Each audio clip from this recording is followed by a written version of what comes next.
Então pegue a Bíblia Sagrada agora e abra comigo, com muito amor e carinho, em 1 Coríntios, capítulo de número 11, versículo de número 23. 1 Coríntios, capítulo 11, verso 23.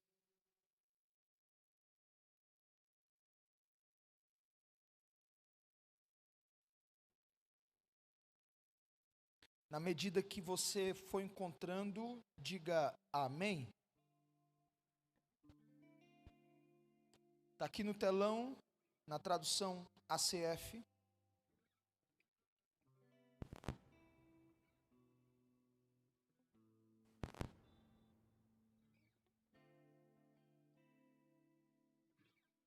Eu vou ler na tradução revista e corrigida.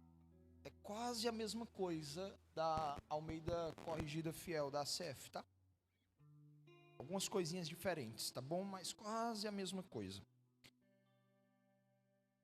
1 Coríntios, primeira carta do apóstolo Paulo à igreja de Corinto, capítulo 11, verso de número 23. Diz assim: porque eu recebi do Senhor o que também vos ensinei, que o Senhor Jesus, na noite em que foi traído, tomou o pão e, tendo dado graças, o partiu e disse: tomai, comei, isto é o meu corpo, que é partido por vós. Fazei isto em memória de mim. Semelhantemente também, depois de cear, tomou o cálice, dizendo: este cálice é o Novo Testamento no meu sangue. Fazei isto todas as vezes que beberdes em memória de mim. Porque todas as vezes que comerdes este pão e beberdes este cálice, anunciais a morte do Senhor até que venha. E Maranata, ora vem, Senhor Jesus. Amém, igreja? Verso 27. Portanto, qualquer que comer este pão ou beber o cálice do Senhor indignamente, será culpado do corpo e do sangue do Senhor. Versículo 28. Examine-se, pois, o homem a si mesmo, e assim coma deste pão e beba deste cálice. Porque o que come e bebe indignamente, come e bebe para a sua própria condenação, não discernindo o corpo do Senhor. Por causa disso, há entre vós muitos fracos, doentes e muitos que dormem. Porque se nós nos julgássemos nós mesmos, não seríamos julgados. Mas quando somos julgados, somos repreendidos pelo Senhor, para não sermos condenados com o mundo. Portanto, meus irmãos, quando vos ajuntais para comer, esperai uns pelos outros, ou seja, simultaneamente. Versículo 34. Mas, se alguém tiver fome, coma em casa, para que vos não ajunteis para condenação. Quanto às demais coisas, ordená-las-ei, quando for ter convosco. Quantos creem que essa palavra é de Deus? Amém? Vamos agradecer a Deus pela palavra. Ponha a Bíblia sobre o teu assento, mão esquerda no seu coração, levante a mão direita para o alto. Vamos agradecer a Deus. Paizinho querido, muito obrigado por essa noite maravilhosa, pela tua presença, pelo teu Espírito, porque o Senhor tem nos ministrado. Estamos com o coração aberto para ouvir aquilo que o Senhor tem para falar. Os nossos ouvidos estão atentos. Ministra, revela, Espírito Santo, aquilo que tu tens para revelar à tua igreja. Que essa noite seja uma noite de alinhamento, seja uma noite, Senhor, onde o Senhor venha nos ajudar a colocar no lugar o que está fora do lugar, e que o Teu nome seja glorificado, por estarmos como família, reunidos à mesa, desfrutando de um banquete espiritual que o Senhor nos preparou. Que assim seja, amém, e graças a Deus. Aleluia. Sente-se, por favor.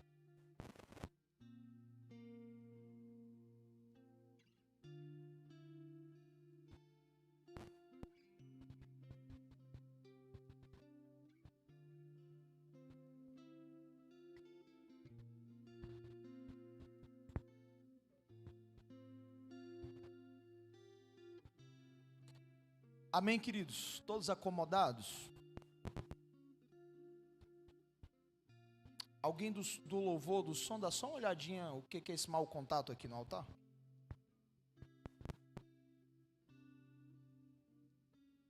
Por favor.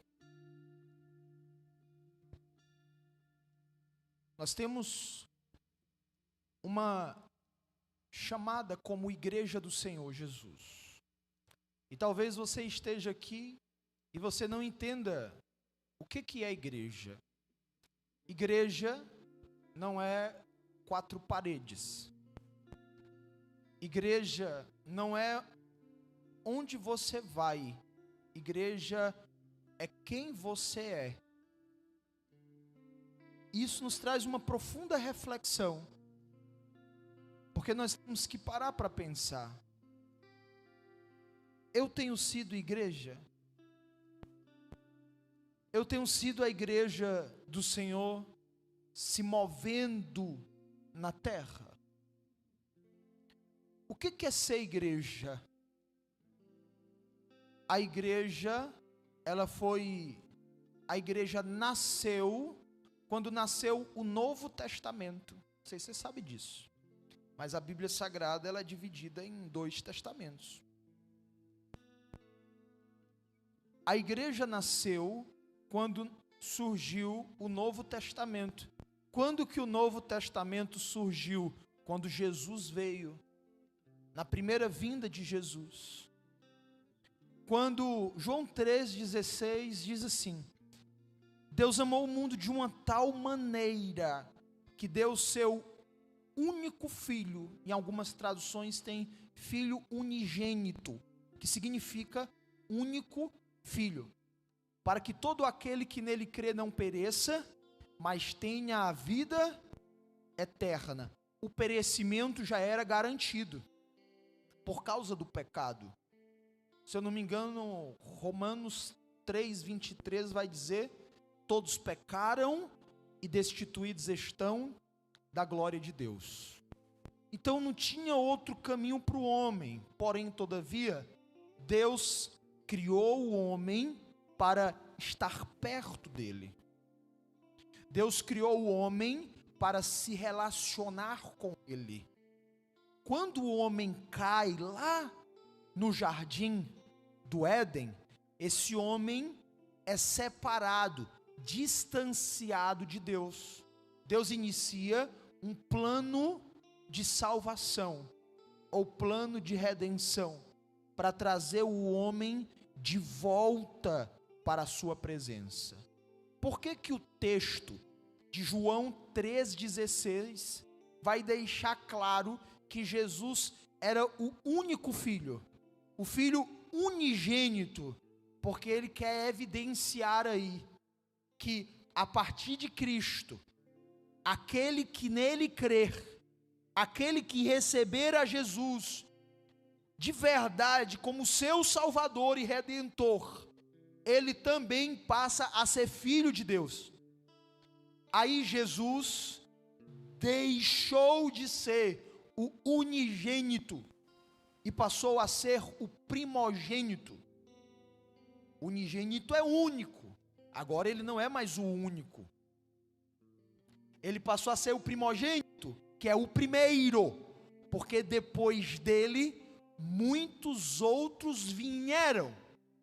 Pastor, quer dizer que se eu não receber a Jesus, eu não sou filho de Deus? Não. Você foi criado por Deus, mas filho de Deus não. João capítulo 1, versículo 12, vai deixar claro dizendo: todos quantos o receberam, a estes é dado o poder de serem feitos filhos de Deus. Por isso que o apóstolo Paulo, ele vai usar o termo filhos por adoção. Diga amém. Então, vamos lá. Jesus veio.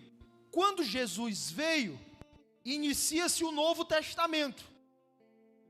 Inicia-se também, starta a igreja do Senhor. Só que, quando Jesus vem, também vem o direito de se reaproximar de Deus agora, como filhos dele.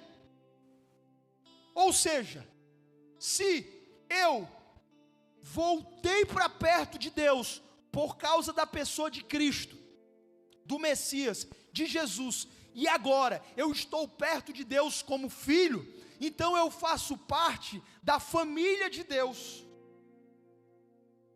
aqui na terra, que outrora não existia, mas agora a partir de Cristo, de Jesus, existe. E aí todos nós que recebemos a Jesus, compomos a família de Deus aqui na terra, que o termo utilizado é igreja do Senhor. Então a igreja do Senhor, de forma bem simples para você entender, nada mais é do que a família de Deus aqui na terra. O que é a igreja do Senhor? Só quem está vivo. O que é a igreja do Senhor? Só os solteiros. O que é a igreja do Senhor?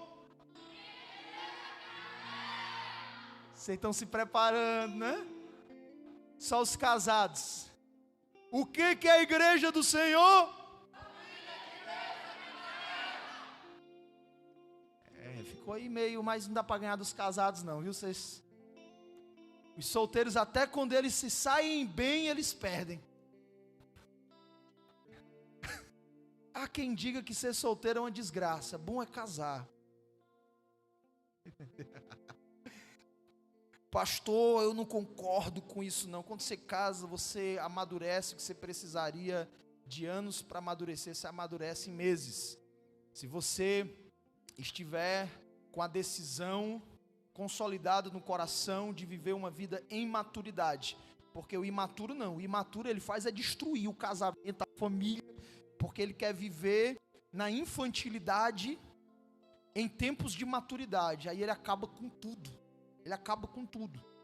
é a pessoa que está casada e quer ter vida de solteira, está casada e não quer ter responsabilidades, olha a loucura, gente, tá?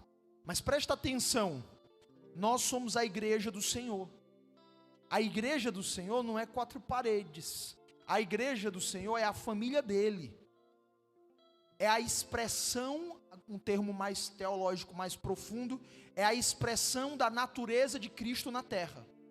Aí a gente tem que passar por um processo de transformação para de verdade se tornar a expressão da natureza de Cristo na terra. Aí eu chego onde eu quero chegar. Porque o apóstolo Paulo, quando ele escreve o texto que nós lemos aqui, ele escreve para o povo que já tinha recebido a Jesus como seu Salvador. Ele escreve esse texto para a igreja de Corinto. E eu não sei se você observou, esse texto é um puxão de orelha. Esse texto é um texto de correção. É um texto de exortação. É um texto de despertamento. É como se ele pegasse aqui no gogó aqui dos camaradas e sacudisse assim e dissesse assim: acorda, acorda, você está dormindo, você está fraco, não é isso que ele diz? Por isso, há muitos no meio de vós fracos, dormindo, doentes, olha o termo que ele usa. O que é isso, gente? Presta atenção no que eu vou te falar aqui. É muito comum hoje nós encontrarmos pessoas que estão dentro dos templos, mas perdidas. perdidas, gente. Pasmem, pessoas que estão até servindo, fazem parte da equipe de servos, porém o coração está longe de Deus. Pastor, o que eu tenho que fazer, pastor? É muito simples. Você tem que usar a inteligência que Deus lhe deu, parar para refletir, parar para ponderar, meditar, matutar. Olha para você mesmo, reflete a respeito de como que você tem conduzido sua vida. Se você não tem apenas reproduzido um padrão negativo que você aprendeu dentro da tua casa, com os colegas lá no colégio, com a galera lá no trabalho, ou se você está vivendo uma renovação do teu entendimento de verdade. Romanos 12:2 diz: não se conforme com as coisas desse mundo, mas seja transformado pela renovação da vossa mente. O que acontece? A maioria das pessoas recebem Jesus, elas recebem com apenas a boca para fora, elas não entram num processo de transformação. Gente, se Jesus não transforma mais, para que eu estou recebendo Jesus? Não faz sentido eu receber Jesus e eu continuar vivendo o mesmo padrão de trevas que eu vivia outrora, reproduzindo um sistema adoecido familiar, que reverbera e que passa de geração em geração, que muitas vezes nós nem sabemos o porquê que nos comportamos assim, apenas aprendemos de tanto ver, ouvir e passar por aquilo, e aí isso entranhou em nós. E às vezes é mais fácil eu parar e dizer assim: eu sou assim mesmo, se quiser me aceite do jeito que eu sou. Isso é mentira de Satanás, isso é mentira. Você não é o que as pessoas dizem que você é, você não é o que os seus pais dizem que você é, você não é o que você pensa que você é. E o que é que eu sou, pastor? Você é o que Deus diz que você é. Gênesis capítulo 1, versículo 26 vai dizer: e Deus fez o homem à sua imagem e semelhança, feito para dominar, para governar, para frutificar, no ar, na terra e no mar. Então o que você é? Você é a imagem e semelhança de Deus. Você é tudo o que Deus é, e você não é nada que Deus não seja. Gente, para pensar quais são as características de Deus. Para pensar, todas as características de Deus existem dentro de você. Às vezes elas estão apenas empilhadas pelos traumas que você viveu, e você precisa ressignificar, olhar e dizer: cara, não quero viver isso. Não, eu não sou isso. Deus não me fez para viver essa vida. Eu vou passar por um processo de transformação. E aí esse processo de transformação, ele começa pela examinação. O apóstolo Paulo fala assim: olha, não participem da ceia para a própria condenação. Se examinem, examine-se, pois, o homem a si mesmo. Se examinar não é para deixar de ceiar, o que acontece de errado em muitas igrejas. O que tem de gente nessas igrejas mais tradicionais, que até falta o culto da ceia, porque já fica com vergonha, porque não vai cear. Ou então vai para o culto e não ceia, diz assim: não. Por quê? Porque a pessoa sabe que ela errou em alguma coisa durante a semana, aí ela pensa assim: eu errei durante a semana, então eu não posso cear. É isso que o texto está dizendo, gente? Não, o texto está dizendo: examine-se. Pronto, eu me examinei, eu encontrei várias coisas erradas. Não tem um que não encontre coisa errada aqui, não tem um, porque todos nós que estamos aqui somos pecadores. Todos nós que estamos aqui somos pecadores. Se existisse alguém capaz de não pecar, Jesus não teria vindo. Jesus veio porque ninguém foi encontrado sem pecado na terra. Ele foi o único. E ele carregou sobre si os nossos pecados, as nossas transgressões, estava sobre ele, e pelas suas pisaduras nós somos sarados. É o castigo que nos traz a paz. Estava sobre ele. Então ele não tinha pecado, o que estava sobre ele eram os nossos pecados. Pastor, não tem ninguém sem pecado? Não, só na lei são 613 preceitos, mandamentos. Você aprendeu 10, né? Na catequese, mas não é só 10 não, meu filho. São 613, anote aí, 613 preceitos. A terra não tem ninguém capaz de não cair em um desses preceitos sequer. Por isso Jesus veio, e nós somos purificados pelo seu sangue. Se pecado fosse motivo para não ceiar, ninguém aqui iria ceiar. Ninguém. Principalmente os julgadores que ficam dentro da igreja assim, olhando assim, ó. Fulano não ceiou não, fulano não ceiou não. Deve estar em pecado, ó. Só falta, pode botar um pá de chifre vermelho na cabeça, que é o Satanás purinho, acusando, olhando assim, ó, dentro da igreja. Meu Deus, gente, graças a Deus que um bocado nem entra aqui, porque a pé como é de esmola aqui dentro, aí tem uns que passam um tempo apanhando e vão embora, não aguenta, porque está entranhado o julgamento, gosta de ficar olhando, gosta de ficar apontando, gosta de ficar julgando, olha para a vida do pastor e começa a falar do pastor. Para lá, Satanás. Satanás olha assim para esse tipo de crente e diz assim, ó, está querendo tomar o meu lugar. Arranjei um concorrente. Hein, gente? Meu Deus, pastor,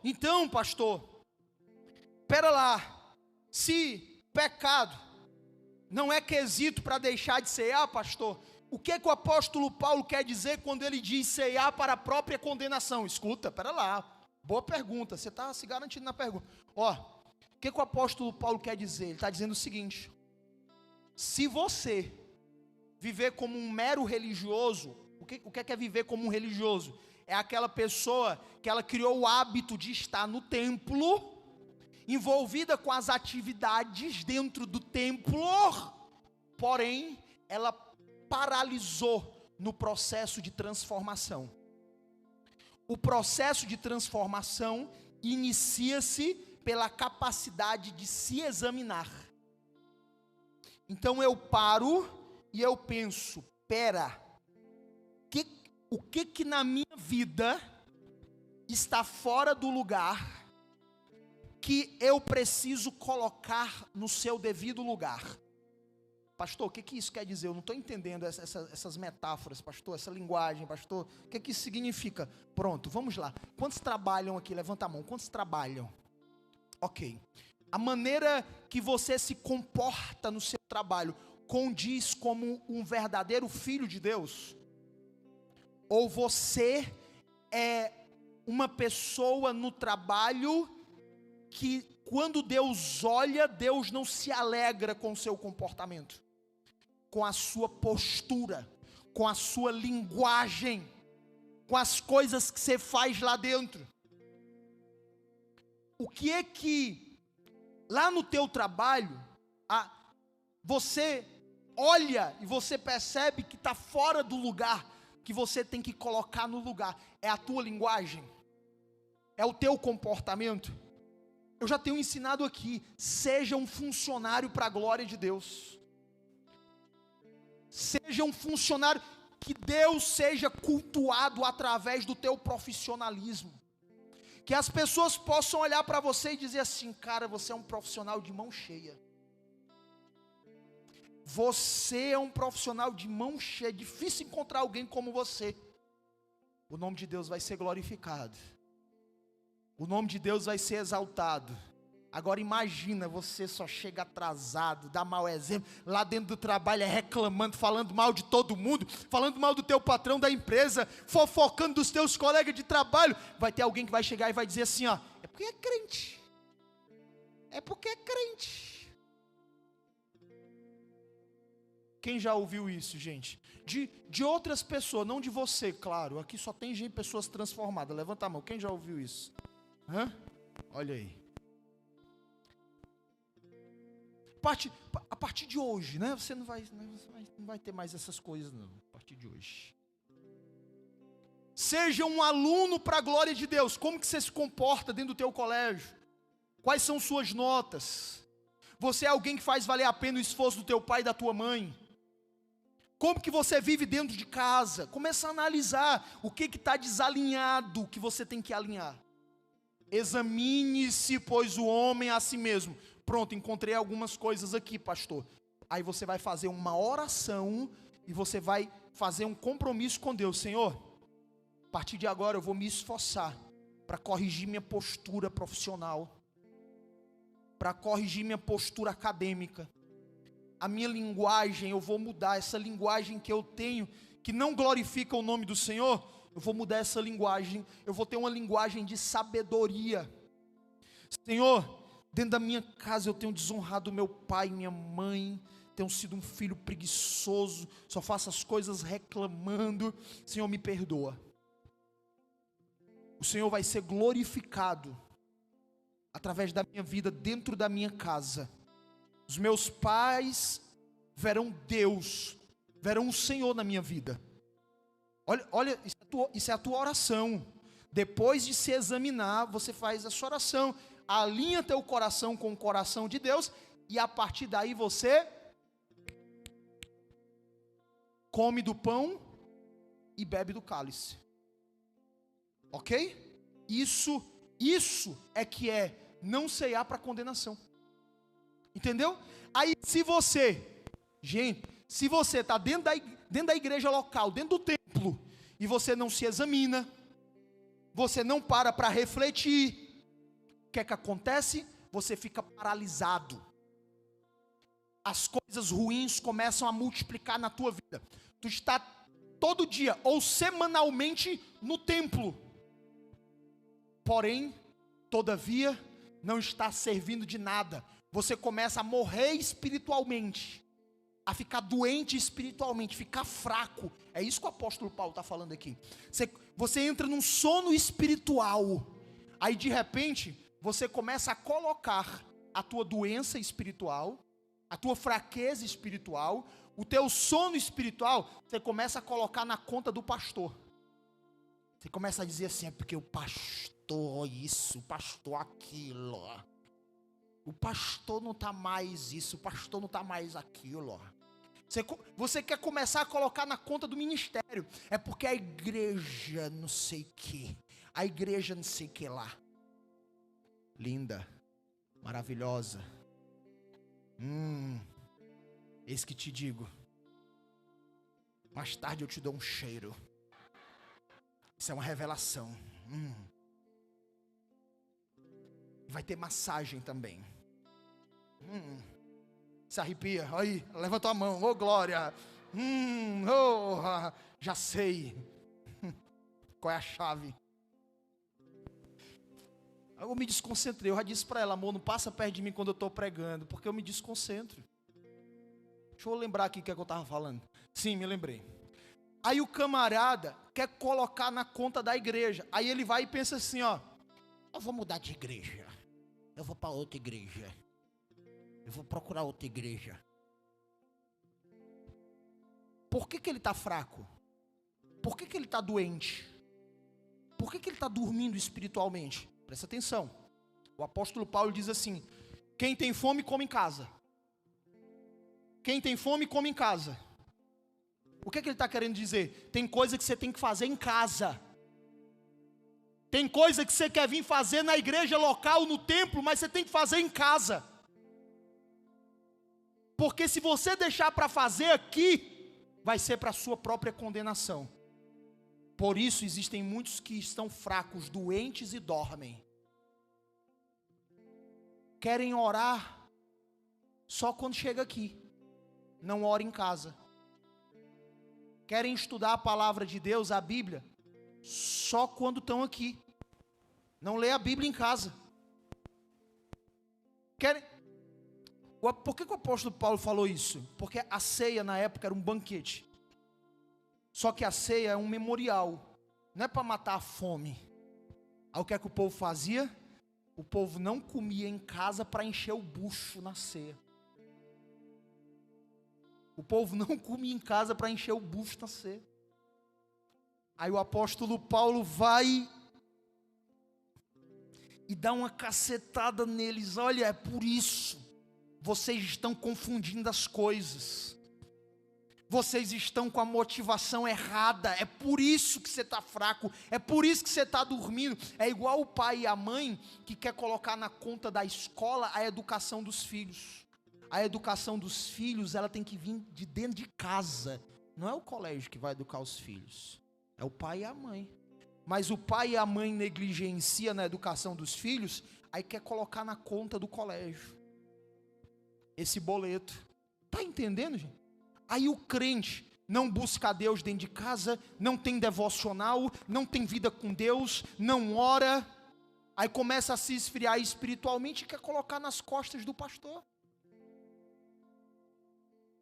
Você está com fome? Come em casa. Está com fome? Come em casa, irmão. Volta a servir com alegria. Volta a fazer com alegria, irmão. Está dentro de casa, só faz as coisas com raiva, com cara feia, a força. Que nem dizia minha avó, com 4 pedras na mão. Quem já ouviu esse termo? 4 pedras na mão. Aí, ó, o pessoal que foi criado com a avó. Com 4 pedras na mão. Aí você chega aqui, irmão, você quer estar viva, você diz assim, o louvor hoje, eu não gostei não, mas não é para você gostar não, o louvor não é para você não, o louvor é para Deus.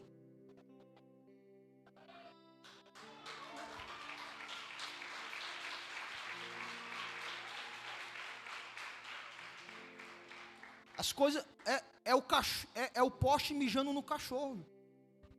As coisas se inverteram. Você já tem, irmão, você já tem que chegar aqui cheio, porque você buscou a Deus durante a semana toda. Você entrou no quarto, fechou tua porta e buscou o Pai em secreto, e o Pai que te viu em secreto te recompensou publicamente. É isso que está escrito. Quando você chega na igreja, você que já é crente, você que está aqui pela primeira vez, é normal você chegar não bem, mas você que já é crente, você já tem que chegar aqui cheio. E aí quando você chega aqui, Deus começa a derramar mais e você sai transbordando. Entende? Mas você passa a semana todinha, irmão, longe de Deus. Você vai até para encher, os infelizes, até para encher uma garrafa d'água dentro de casa é uma luta. Só falta se endemoniar o abençoado. Deus me livre, Deus me livre. Se eu não encher essas garrafas d'água, ninguém enche, não. Tudo espera por mim. O meu nome é doce dentro dessa casa. Bota as mãos para trás, qual é teu nome? Só falta ficar endemoniado. Irmão, faz as coisas. Eu sou do tempo que o pessoal se convertia, irmão. Eu não escuto mais isso hoje não, mas eu sou do tempo que o pessoal se convertia. E eles pegavam a vassoura para varrer a casa, colocavam o louvorzinho para tocar, irmão, e varria a casa louvando a Deus. Varria a casa, era batizado, não era batizado no Espírito Santo dentro da igreja local, não. Era batizado no Espírito Santo dentro de casa, varrendo a casa, irmão. Aqui, louvando ao Senhor. E de repente,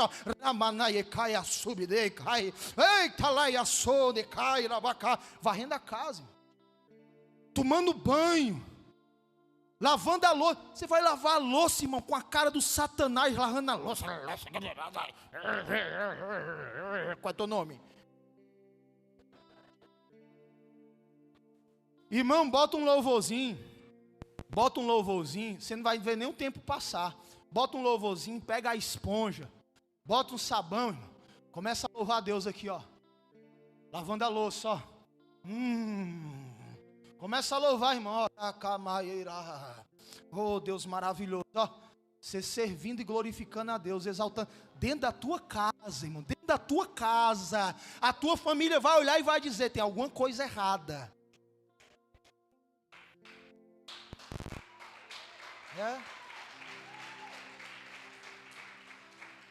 Tem alguma coisa errada, porque ele é crente faz 20 anos. E só é bênção dentro da igreja, e dentro de casa é maldição, é o Satanás purinho. Tem mãe que dentro da igreja é assim: glória a Deus, aleluia. Dentro de casa: ai, Satanás, esse menino é o diabo. Esse menino é o diabo. Vem cá, Satanás. Com os filhos. Com os filhos. Essas pestes querem me matar. Esse demônio. Vai, capeta. Aí quer que os filhos viram? Drogado, traficante. Hein? Aí vai vender as coisas de dentro de casa dessa mãe. Por quê? Porque a boca tem poder de vida e tem poder de morte. Você chama seus filhos de capeta, de demônio, o que é que eles vão se tornar? Aquilo que você declarou. A não ser que na fase adulta, de consciência, eles lutem muito. Porque trauma na identidade, de maldição liberada por pai e por mãe, é um desafio grande, viu? É um desafio grande. Tem como ressignificar? Tem. Mas esses pais, eles vão pagar um preço, irmão. Está dentro da igreja todo dia, tá, mas está doente. Está dentro da igreja todo dia, tá, mas está dormindo. Está dentro da igreja todo dia, tá, mas está para a própria condenação. Por quê? Porque o Senhor quer que você seja igreja. Igreja não é para onde você vai, igreja é quem você é. O culto começa quando você sai por aquela porta. Que o Senhor seja cultuado nos teus negócios, irmão. Você vai fechar um negócio com alguém, seja para a glória de Deus. Que o Senhor seja glorificado em tudo na tua vida. Que o nome dele seja exaltado. O temor ao Senhor é o princípio da sabedoria. Diga amém. Nós precisamos voltar ao primeiro amor. Onde nós amamos a Deus acima de todas as coisas. Onde Deus é o dono de tudo, inclusive do ar que nós respiramos. Onde nós paramos para pensar assim: gente, olha gente, isso aqui é temor. Onde a gente para pensar: cara, isso aqui vai agradar a Deus. Sabe? Não é porque o pastor Alisson falou, não, é porque você tem um relacionamento com Deus, sabe? É porque hoje você está perto dele e você para e você começa a pensar: Senhor, aí você conversa com ele, crente. Senhor, o Senhor se agrada disso. Eu quero fazer coisas que agradem o teu coração. Sabe, gente? É você parar para conversar com ele, é você parar para ouvir a voz dele, é você parar para fazer o que ele disser para fazer. E parar de fazer aquilo que ele não disse que é para fazer. Porque senão, no dia que você for dizer para ele: eu fiz isso, isso, isso e isso, ele vai olhar para você e vai dizer: mas eu não pedi. Quem lembra do culto do domingo passado? Quando Marta diz: Jesus, Maria está aí sentada e eu estou fazendo tudo aqui, né? Como se ela estivesse dizendo assim: ó, eu estou fazendo tudo para ti, ela não está fazendo nada. Aí Jesus, é como se Jesus dissesse assim: eu não pedi para você fazer isso. O que eu quero é que você esteja aqui me ouvindo. Jesus não falou assim, Jesus disse assim: ó, Marta, Marta, Maria escolheu a melhor parte. Que você nessa noite escolha a melhor parte. Nós vamos orar agora. E você vai se examinar. E vai vir várias coisas na sua mente. Para você escolher. Que você escolha a melhor parte hoje. A escolha está diante de você.